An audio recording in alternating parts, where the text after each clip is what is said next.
Well, let's start off with what makes for a dynamic economy, first of all. Well, our study, the Grant Thornton Global Study on Dynamic Countries, looked at 5 dimensions: the business operating environment, the science and technology in the country, labour and human capital, the overall financing environment, and just the general economics and growth. And the Economics Intelligence Unit did the exercise for us in analysing these 5 dimensions across 22 indicators. So there's a lot of depth behind each of those dimensions. And then we looked at where South Africa is, obviously out. They looked at 50 countries in the world. And the sad thing is South Africa came 43rd out of 50, which is not a very good position. And it's 50 top economies across all the continents. There was only 2 other countries in Africa there, and perhaps we can say we're a little bit lucky. Those? That was Egypt and Nigeria as the other 2 big economies on the continent, and we were ahead of Egypt and Nigeria. But Nigeria did beat us on a couple of dimensions as well. So for instance, on the economic growth dimension, because it's got stunning growth, and other dimensions they look at there is consumer spending growth, which is big in Nigeria. Nigeria does actually Are we do better moving than up us. the ranks or slipping lower? This is the first time we've brought it out, so we can't really see trends yet. And we used, what we're actually looking for is, our target market is dynamic companies, and we wanted to know which countries suit dynamic countries for growth and development. And so we're looking at it from what makes businesses successful in countries. And of course we need businesses to be successful for economic growth, for employment, and all of those types of factors. So we really looked at a post-recessionary environment. We've only been looking at it since about 2009, and we don't really have the trends yet to show the change. But let's hope that South Africa can address some of its issues and move. But if you look at the World Economic Forum rankings, we went the opposite direction. We were 50 and we've gone down to 52. And while it's a much broader index, it's many more countries, it's a similar sort of exercise in some ways. What stood out for you in the study as being South Africa's biggest liabilities in terms of being friendly for businesses and particularly for startups?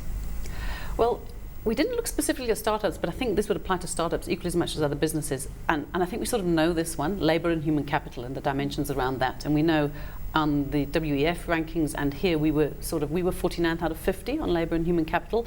And we're looking at slightly different things: labour productivity growth. So it's not just productivity, it's improvements in productivity. It's unemployment, school life, how long do people on average go to school, and the other thing is the percentage of the population under 30, which is to give you a labour force and the availability of a labour force. Now the last one we do okay on, the others we don't do so well on. Was there much in the way of correlation between school life, how long people were at school, versus how dynamic the overall economies were? Well, we're doing a dynamic indicator. We're not correlating, so there isn't another measure of dynamism that we're correlating to. We're using this, length of school, of times people spend at school, to create an index of dynamism. What we'll be able to do over time is see if the countries that have the longer school really are the more dynamic countries in terms of GDP growth, employment growth, and things like that. Yeah, I mean, I think the question I'd be trying to answer there was, you've got a situation where, South Africa, one, has a pretty fractured education environment, and we often try and emulate developed world economies like the US, where you can drop out of high school and build multi-billion dollar companies.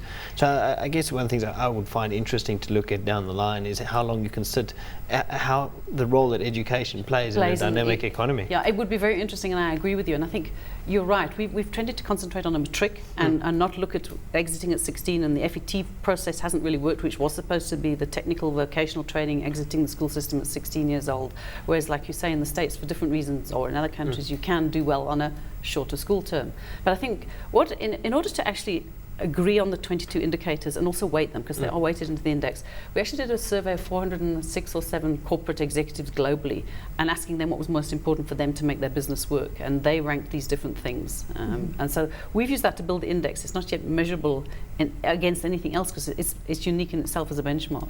As Grant Thornton, any economies that essentially you admired or were surprised? I mean, I was surprised the Nordic regions, for instance, come out quite strongly. I mean, I guess in my head you would assume that they're quite, they're solid economies, but they're not necessarily the most dynamic, I guess, from... Some of the things that pushed the Nordic regions up was research and development and science and technology. So, R&D spending as a percentage of total GDP was a high one in those countries. I think Argentina was a very interesting one. It was top on labour and human capital, and as a overall it wasn't. I think it was slightly above us in the overall thing, but it came absolutely right out at the top on that one. So Israel was top on science and technology. So it's quite interesting to see where the countries play. And I think what happens is some countries are very high up here and very low down here. So those averages at the end of the day are sort of only a composite story. You've got to dig a little deeper to understand. So to what extent do you have to, when it comes to South Africa, take a low base effect into consideration here, where you're looking at things like operational environment? We're still working on getting infrastructure, for example, up and running for any business to operate in the territory.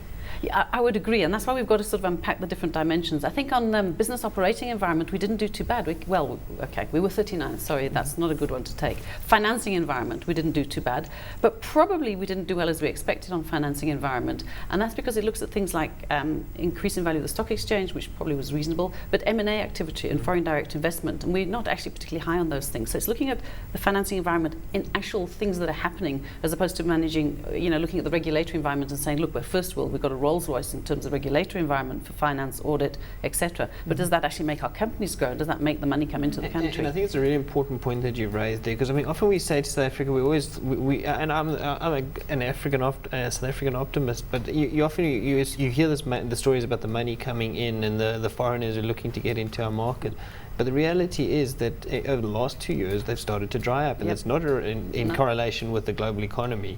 There are areas where foreign investors, and you use the example of Kenya, there's money going into there and they're investing in it. And I think that there's got to be a wake-up call at some point to South African business leaders that productivity is not there, dynamicism isn't there, and entrepreneurship isn't there. Yeah, and I think the wake-up call is to the government and to the business leaders in South Africa. And I think, you're absolutely right, and I agree with you, because the FDI is starting to say, well, if I want to get into Africa, is it South Africa, or is it Nigeria, or is it Kenya? And we've got competition now, and if we want to actually have a strong base here on the southern tip of the continent, we need to address some of these factors to move forward. And I suppose another point that you also raised, it was R&D, and I think that South African companies are notoriously bad, and maybe it's a makeup of our economy. I think you've got strong financial services, strong mining type environment, but we have a very poor research and development culture.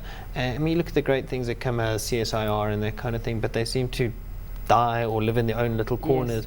And I think we're missing a trick there in terms of when you see R&D is not something you see now, but it's something you'll see in 5 or 10 years' time. It's very much a long-term investment. I think we are missing a trick, and I think we probably just don't have the right supportive environment. And it goes back to what you said about the small businesses, because often it's a startup thing where they've got the idea, and it's like the jewel car, which I don't necessarily know a lot about, but we just don't seem to be able to support these wonderful projects that could be exciting. In fact, on R&D, we didn't do too well. The BRICS, apart from India, were ahead of us. India was about equal with us on the R&D ranking, so we weren't hot there. A complaint that we hear often, especially I work with a lot of startups, is that there's so much red tape surrounding starting a new business or re-entering a market when maybe your business had to close down. So how does the sort of red tape phenomenon, how do we rank on that score? I don't have the specific one because it comes into the business operating environment where we got a 39, so it's not great. Policy towards private enterprise and competition is one of the elements, and I think the red tape would feed into that element. So it's weighted in there. It's about 23% of the weighting of business operating environment. So it is critical. We didn't have any dimensions that looked at small business versus large business. Our own target market is what we call dynamic organizations, often the small cap listed and the large privately held entities, and usually the ones that are in a growth phase and wanting to move forward. You touched on the regulatory environment within the financial space as being, something that we are lauded for. Just taking a look at things, at the top, we had South Africa enjoys pockets of excellence when it comes to entrepreneurship, and where else are those pockets of value to be found?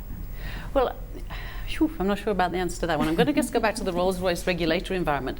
One has to say, as a developing country, is that where we want to be? Are we doing the right things? Should we not be sort of the public sector can hate me for this, and Treasury and everything, because they've got wonderful, wonderful ideas about how we should handle our financial and accounting, regulatory, auditing environment.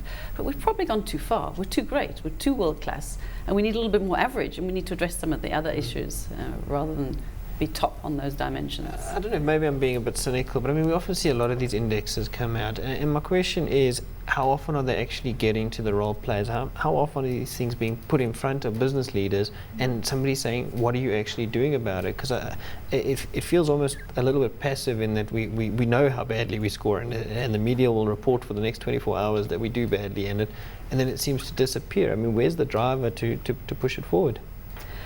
Look, my take on this is a combination of business and government. A lot of this is also government policy, and really this is we're targeting countries and saying countries need to be dynamic as well. And if you want to grow your economy, these are the things you need to address in terms of public policies. And so the labour markets and human capital, a lot of it is related to government as much as it is to the private sector. But I agree, the private sector, R&D is the private sector, and other elements such as productivity is often the private sector. So it's a bit of both. It's that partnership that we really need, and we need to say, you know, guys, let's take the gloves off and stop messing around and address these.